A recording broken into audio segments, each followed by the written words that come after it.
Your Highness, Excellencies, ladies and gentlemen. Some years ago, the European Parliament discussed a motion from a parliamentary party for the elimination of rare genetic diseases. Behind the usual euphemistic terminology, what the motion boiled down to was a proposal that embryos carrying the disease gene should be aborted in order to prevent the further spread of the disease. In her translation, the young German interpreter used the phrase Vernichtung lebensunwerten Lebens, the extermination of unworthy life.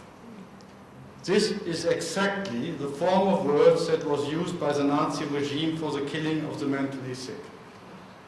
Among other things, it was thanks to this circumstance, thanks to this translation, that ultimately the motion was not further debated.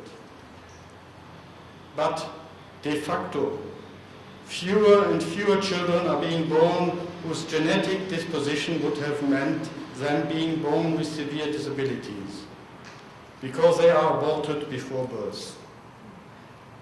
In the past, we saw many children at Lourdes with Down syndrome, but now we see hardly any. Quite apart from its violation of the prohibition of killing, this has grave consequences for our future. I would like to deal with one aspect in particular, even though the brevity of a welcoming address makes it impossible to do it full justice. God does not wish people to suffer. He desires our salvation and our well-being. And nevertheless, He permits sickness and suffering as a consequence of the fall. And He permits that suffering is unequally distributed, and that frequently it is especially the innocent who suffer. On His disciples' question about the guilt of those who suffered, Jesus pointed to the fall of the Tower of Siloam, in which 18 people died, and asked, "Do you think that they were worse sinners than all other men who dwelt in Jerusalem?" What is the significance in God's plan of salvation that those with intellectual and developmental disabilities hold for us and for society? Firstly, they challenge us to answer the question of how far the dignity of human life, and indeed humanity itself, should reach. They provoke the question of the origin, the justification, the holder of human dignity. Among other things, it is in the manner of our dealings with them that the question of respect for human dignity is decided. If this bulwark falls, we are all endangered. If it stands fast, we too are protected. As members of the Order of Malta, at any rate, we experience over and over again how loving kindness to people with disabilities, along with an attitude of unrestricted taking seriously, unintentionally brings far-reaching consequences for our own personalities. Our own personality is set free for love, and it is thus cured of unhealthy restrictions, often, despite all suffering and all exertions, leading to great inner joy.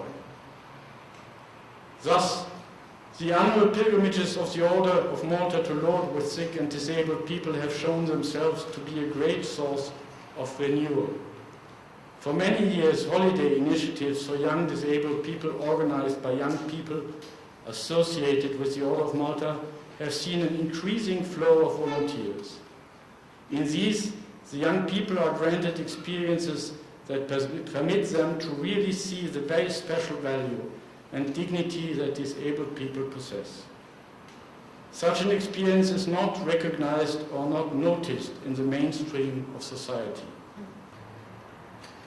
You will have noticed that for us in the Order of Malta, the subject of this colloquium is especially close to our hearts.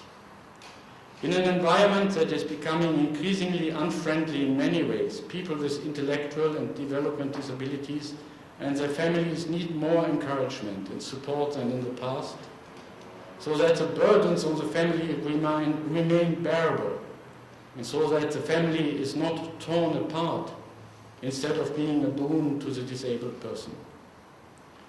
Without wishing to address questions of the theodicy or of the why of suffering, all of us, and especially we in the Order of Malta, share a responsibility to ensure that in spite of all unreasonableness and lack of prospects, the unique, and if I may be permitted the word, mysterious blessing that can come from people with these disabilities will bear fruit.